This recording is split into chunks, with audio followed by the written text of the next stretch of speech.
this is where it gets complex, and I want to dig right into this. There has been the intimation, the claim, the straight up accusation that Debbie Wasserman Schultz, as chair of the Democratic National Committee, is doing whatever she can reasonably do to help Hillary Clinton become the Democratic nominee. And part of this goes back to her allegiance to Hillary Clinton, in that in 2008, Debbie Wasserman Schultz was the co-chair of Hillary Clinton's campaign, and we have no reason to think that since 2008, she no longer supports Hillary Clinton. First of all, we have that sort of bit from her background. Then we hear that the Sanders campaign says they notified the DNC about this months ago. The DNC didn't fix this data breach issue, and now they turn it into a big public scolding of the Sanders campaign just 6 weeks before the first primary. So based on that alone, Lewis, before we get into anything else, what's your sense about the goals of the DNC? Well, the DNC is made up of people. People have a horse in the race. And, I don't know. I mean, it seems foolish to think that if she were actively trying to make sure Hillary became the candidate, that they would go unnoticed. But, what is it that she is actively doing to make sure that that happens? Or what are the claims? The claim is, by not fixing this when Sanders told them about it in October, and now going and making it a big public story and publicly suspending Bernie, that it's all sort of meant to create this idea that, oh, can we really trust this guy? He's doing this with our data, etc.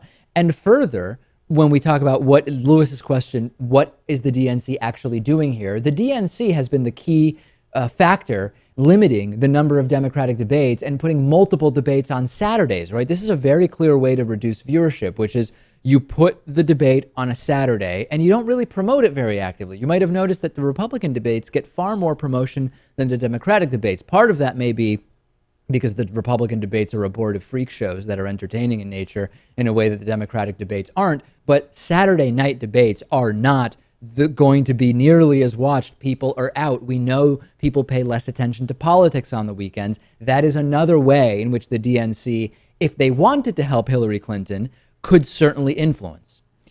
Yeah, because to me, Bernie Sanders is the winner, and Americans like what he has to say. And, he's clearly the guy when he's on stage with Hillary Clinton. So you're saying perhaps the DNC does not want the American people to see that, and that's how they help Hillary win? I wouldn't even say that it's because Bernie is better than Hillary on stage or whatever. It's just that, generally speaking, when you have a sort of de facto frontrunner that is far more well-known, they benefit from less time when people can see alternatives. If it were reversed, it's not that debates help Bernie per se. I mean, they may because of his views, if people like his views, but it's the idea that when you don't give people as much airtime who are potential challengers to the de facto frontrunner, that helps the frontrunner. Hillary has nothing to gain by being in these debates and being on, and then being televised. No question about it. And then we now have numerous individuals saying, yeah, the DNC is unfairly helping Hillary Clinton. Former top Obama advisor David Axelrod tweeted, quote,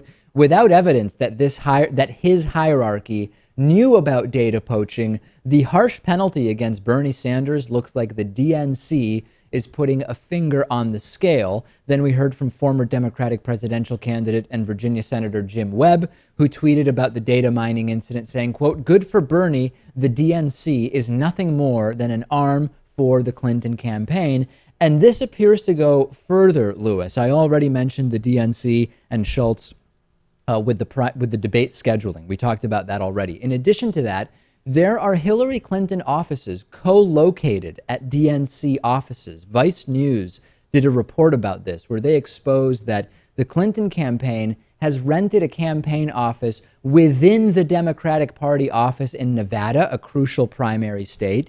And a Sanders campaign spokesperson said nobody from the Nevada Democratic Party has talked to us about having office space there. So that seems to be another inconsistency. We saw the a DNC finance chair caught raising money for Hillary Clinton. The DNC operates under these rules where they're supposed to remain impartial during the primaries, but a top DNC official was caught raising money for Hillary Clinton. His name is Henry Munoz III, And he used to be a top fundraiser for President Obama. He became the chief of the DNC's finance operations a couple of years ago.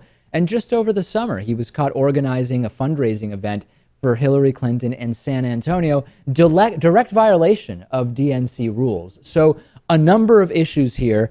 I don't care if Hillary Clinton wins because she's the best candidate. The point of the debates is not to be doing political posturing and negotiating and basically negotiating your way into the nomination. It's to figure out who the best candidate is. And if that's Hillary Clinton, if she's the most electable, if she's who Democrats want, by all means. But if the DNC is influencing, that's not good. It's the whole thing kind of stinks. I mean, and the debates on Saturday nights, that's the giveaway. So it's unfortunate. I mean, Bernie, her last name is Clinton. Dave, what are you going to do? She has the friends, she has the connections. Even in the party, Bernie is kind of an outsider. So and of course, as an independent running as a Democrat, Bernie is literally an outsider in that sense. Although he does caucus with the Democrats. So we're going to continue following this. Send me your thoughts about whether you think the DNC is a good guy or a bad guy, not with a gun, but a good guy with the resources or a bad guy with the resources.